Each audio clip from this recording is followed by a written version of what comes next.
Breaking news చూస్తున్నాం. ప్రముఖ నటి మాజీ ఎంపీ జయప్రదకు చెన్నై ఎగ్మోర్ కోర్టు 6 నెలల పాటు శిక్ష విధించింది. ఆమెతో పాటు మరో ముగ్గురికి శిక్ష ఖరారు చేసింది. 6 నెలల శిక్షతో పాటు 5,000 రూపాయల చొప్పున ఒక్కొక్కరికి జరిమానా విధించింది. అలనాటి నటి జయప్రద చెన్నైలోని రాయపేటలో గతంలో ఓ సినిమా థియేటర్లో నిర్వహించారు. చెన్నైకు చెందిన రామ్ కుమార్ రాజబాబుతో కలిసి థియేటర్ పనులు చేసుకునేవారు.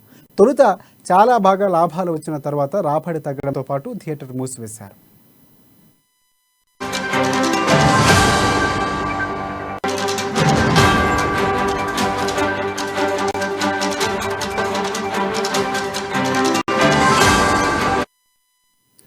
అయితే ఆ సమయంలో కార్మికుల నుంచి ఈఎస్ఐ రూపంలో కొంత డబ్బును వసూలు చేశారు. థియేటర్ మూసివేయడంతో తిరిగి డబ్బులు చెల్లించాల్సి ఉండగా వాటిని కార్మికులకు చెల్లించలేదు.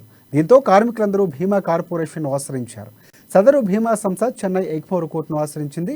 థియేటర్ యాజమాన్యానికి వ్యతిరేకంగా పిటిషన్ దాఖలు చేసింది. కార్మికుల నుంచి వసూలు చేసిన ఈఎస్ఐ డబ్బులను తిరిగి వారికి చెల్లించలేదని కోర్టులో పేర్కొంది. దీన్ని వ్యతిరేకిస్తూ మద్రాసు హైకోర్టులో జయప్రద తదితరులు దాఖలు చేసిన 3 పిటిషన్లు కొట్టివేసింది. అయితే ఆమె వాటిని కార్మికులకు తిరిగి అందిస్తామని చెప్పినా కోర్టు అంగీకరించలేదు. ఇరుపక్షాల వాదన ఎగ్మోర్ న్యాయస్థానం జయప్రద సహా ముగ్గురికి 6 నెలల పాటు జైలు శిక్ష, 5,000 రూపాయల జరిమానా విధిస్తూ తీర్పునిచ్చింది.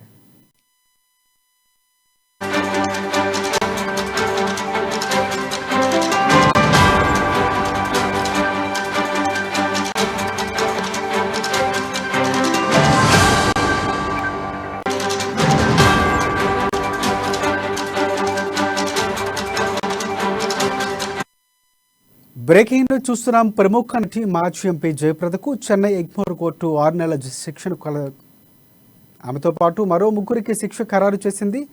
6 నెలల శిక్షతో పాటు 5,000 రూపాయల చొప్పున ఒక్కొక్కరికి జరిమానా విధించింది. అలనాటి నటి జయప్రద చెన్నైలోని రాయపేటలో గతంలో ఓ సినిమా థియేటర్ నిర్వహించారు. చెన్నైకు చెందిన రామ్ కుమార్ రాజబాబుతో కలిసి థియేటర్ పనులు చేసుకునేవారు. తొలుత బాగా లాభాలు వచ్చిన తర్వాత రాబడి తగ్గడంతో పాటుగా థియేటర్ మూసివేశారు.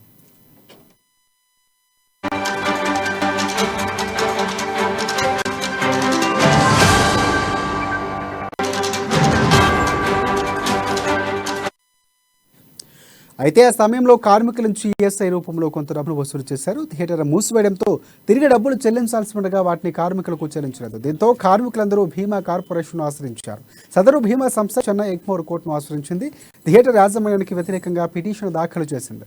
కార్మికుల నుంచి వసూలు చేసే ఈఎస్ఐ డబ్బులను తిరిగి వారికి చెల్లించలేదని కోర్టులో పేర్కొంది. దీన్ని వ్యతిరేకిస్తూ మద్రాసు హైకోర్టులో జయప్రద తదితరులు దాఖలు చేసిన 3 పిటిషన్లు కొట్టివేసింది. అయితే ఆమె వాటిని కార్మికులకు తిరిగి అందిస్తామని చెప్పిన కోర్టు అంగీకరించలేదు.